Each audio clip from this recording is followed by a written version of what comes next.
हम पार्ट 3 सीखो, इसका आगे का भाग मैं आज आपको पढ़ा रही हूँ।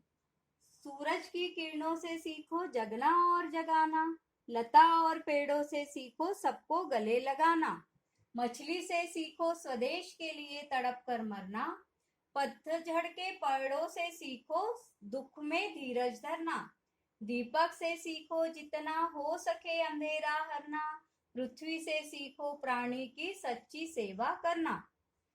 बच्चों, इसका अर्थ हम पढ़ेंगे।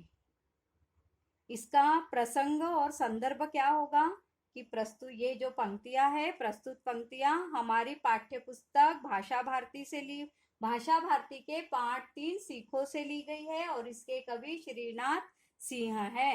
ये इसका क्या हो गया, संदर्भ हो जाएगा। और इसका अब हम अर्थ लिखेंगे। अर्थ में आपको ये जो मैं समझा रही हूँ वही लिखना है।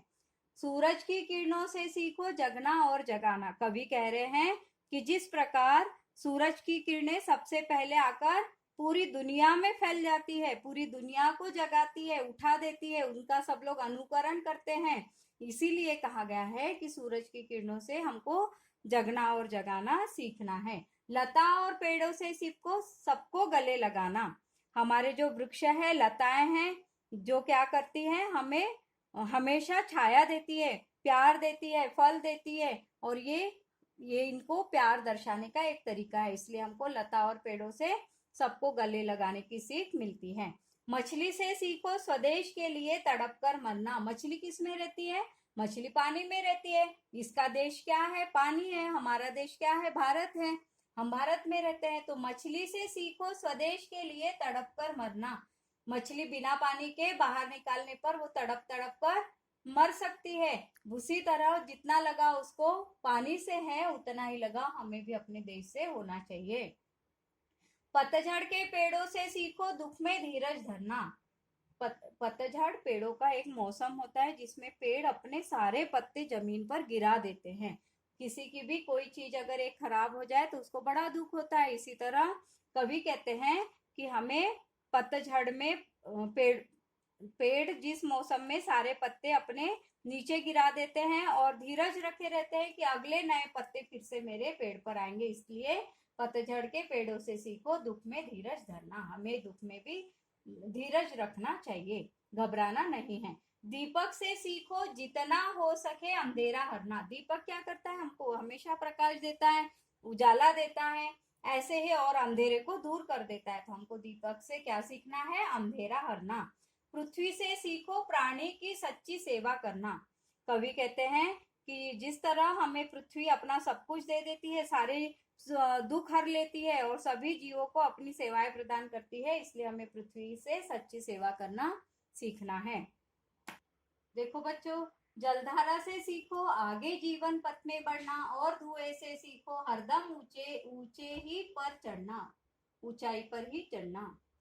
जलधारा क्या है? नदी की बहता हुआ पानी, उसको क्या कहते हैं हम? जलधारा, जो निरंतर बहते रहता है। जलधारा से सीखो जीवन पथ में बढ़ना। हमें जीवन में जलधारा के समान चलते ही रहना है, चाहे सुख आए चाहे दुख आए, इससे हमें नहीं घबराना है, हमको तो निरंतर बढ़ते जाना है। तो जलधारा से जीवन पथ में आगे बढ़ना, ये सीखना है। और धुएं से सीखो हरदम ऊंचे ही पर चढ़ना। धुआं क्या होता है? जैसे हम यज्ञ करते हैं तो धुआं क्या होता है? ऊपर की ओर उठता है, ऊपर ही ऊपर जाता है। उसी तरह हमें धुएं से भी क्या सीख लेनी है? हमेशा ऊंचाई पर जाना, हमेशा निरंतर हमको चलना ही है, आगे आगे बढ़ते ही जाना है। तो धुएं से हमें क्या सीख मिलती है? हमेशा ऊंचाई पर चलते जाना। पार्ट 3 में जो कठिन शब्दार्थ आए हैं वह मैं आपको बता रही हूँ। नित यानी हमेशा, सदा। तरु यानी पेड़ और वृक्ष, तरु का पर्यायवाची क्या हो गया? पेड़ और वृक्ष। कोमल भाव यानी मधुर भावना। पतझड़ यानी पत्तों का झड़ना। स्वदेश यानी अपना देश, अपना देश क्या है? भारत। धीरज यानी धैर्य और सब्र। हरना यानी दूर करना। पृथ्वी यानी धरती। प्राणी यानी जीव। पथ यानी राह। जलधारा यानी पानी की धार। ये क्या कहलाते हैं? समानार्थी शब्द। जिसका अर्थ समान हो, एक जैसा ही हो, इसे क्या कहते हैं? समानार्थी शब्द।